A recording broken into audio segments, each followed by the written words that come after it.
welcome to another tutorial which encompasses one of my all-time favourite haircuts to execute. This distinctive graduated look is a staple for any hairdresser or barber to have in their haircutting repertoire. It is one of our favourites to teach it as it combines all three of the technical shapes we use when designing haircuts. It is created by using our key cutting principles and techniques in which you can find in the theory section. I began this haircut by assessing the fixed factors. This helped me in reverse engineering the haircut and mapping out the zones and shapes that I wanted to create within each zone. I chose to only divide the haircut into two zones, the top and the sides and back, with a single triangular section through the top panel of the head. The reason for doing so is due to a fixed factor of the head shape playing a pivotal part in my decision making process. John has quite a narrow head and its highest point is on top near the crown. Therefore my section pattern is fluid and in congruence with how I want the result to be.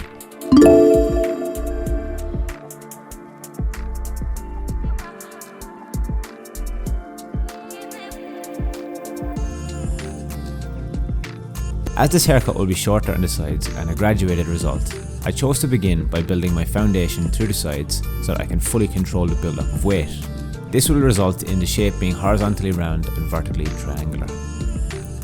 I took my first diagonal back section at the front hairline on the right hand side from the contour area. My choice of length was dictated by muscle memory and the head shape by pressing my fingers to the scalp in this section.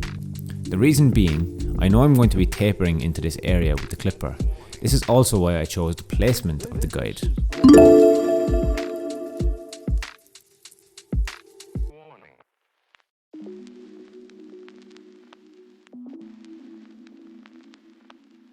From here, I will be working backwards through the entire panel, taking subsequent diagonal sections to create shape and structure.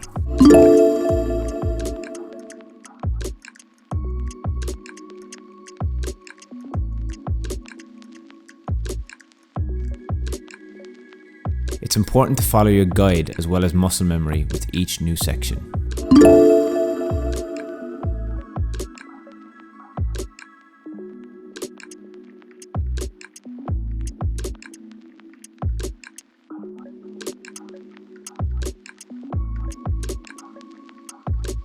When we follow this technique through the right panel and cross over at the back of the head, I will then move to the other side and repeat the process through the entire left panel. The main difference being when switching is my finger angle and body position slightly changing.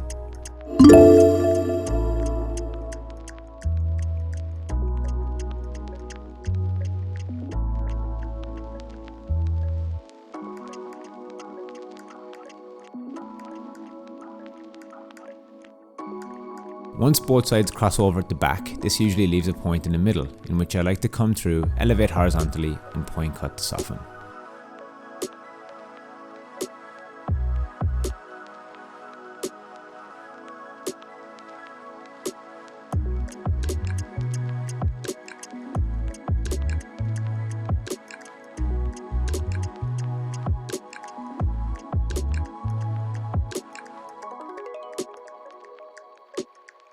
Through the top, I started with a profile guide directly down the centre of the head. This will decide my choice of length and shape for this zone.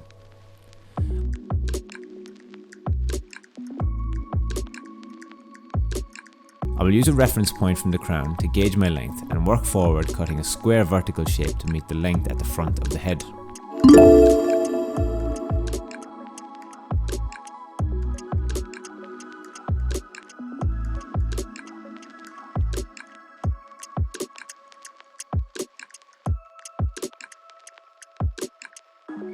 Once I created the profile guide, I then used the numeric sectioning system and overdirection on the top to create a square shape horizontally, taking vertical sections, subdividing and pulling each new section into the last, working towards the rounding of the head. To see the full numeric breakdown of this, please refer to the head sheet that's attached to this video.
I'll repeat the same system on the right hand side of the head.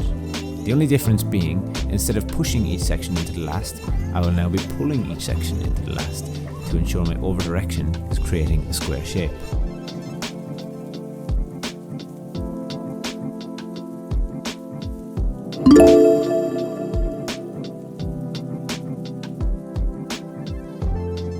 Once I've cross-checked the shape on top, I then applied some matte paste before semi-styling the hair.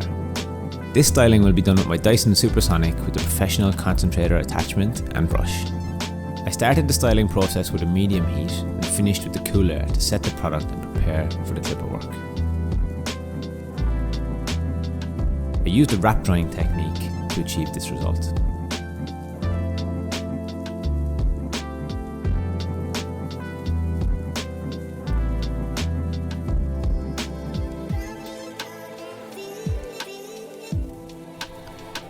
My clipper work for this style is to provide some punch and distinction. My aim was to make it fit perfectly to the head shape and have it look visually seamless. I started by clearing out the canvas using a number 3 guard and flicking it right into the guideline I created through the contour of the head.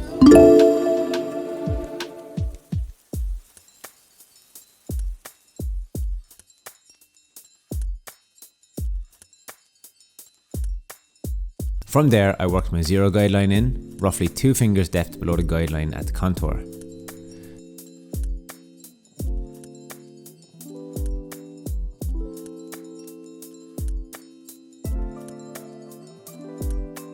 I cleared out the stubble with my foil and engaged a descending technique to maintain full control of my taper in such a small surface area. I started with 1.5 open, 1.5 closed, 1 open, 1 closed, 0.5 and slowly closing the lever to get the final result that I desired.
I then worked the same technique through the nape but without a guideline, so that I could fully control the colour spread.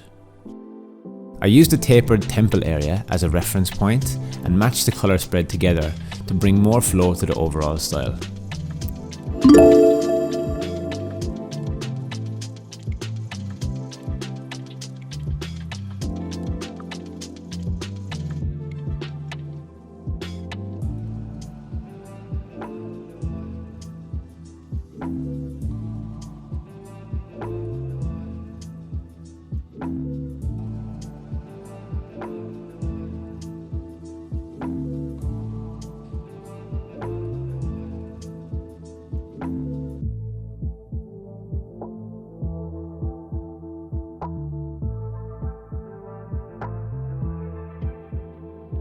Once the back was tapered out, I then used my detailer to line up around the ear before going ahead and matching the middle section to both the temple and the nape itself. This makes sure I hold on to the definition around the ear, which gives the look distinction.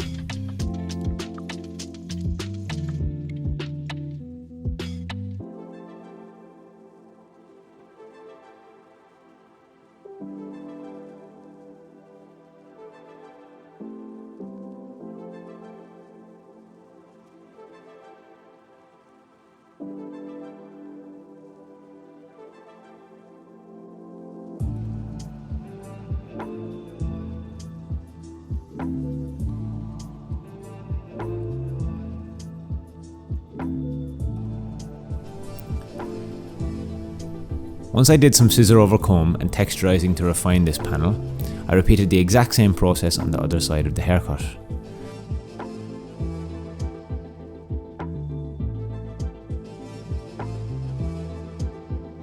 I refined this entire look with a combination of texturising techniques and scissor over comb to personalise and soften the haircut.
I used some matte paste to finish and created some separation using my styling comb.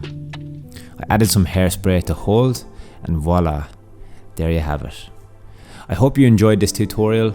To watch more in-depth tutorials just like this, please browse through our resource library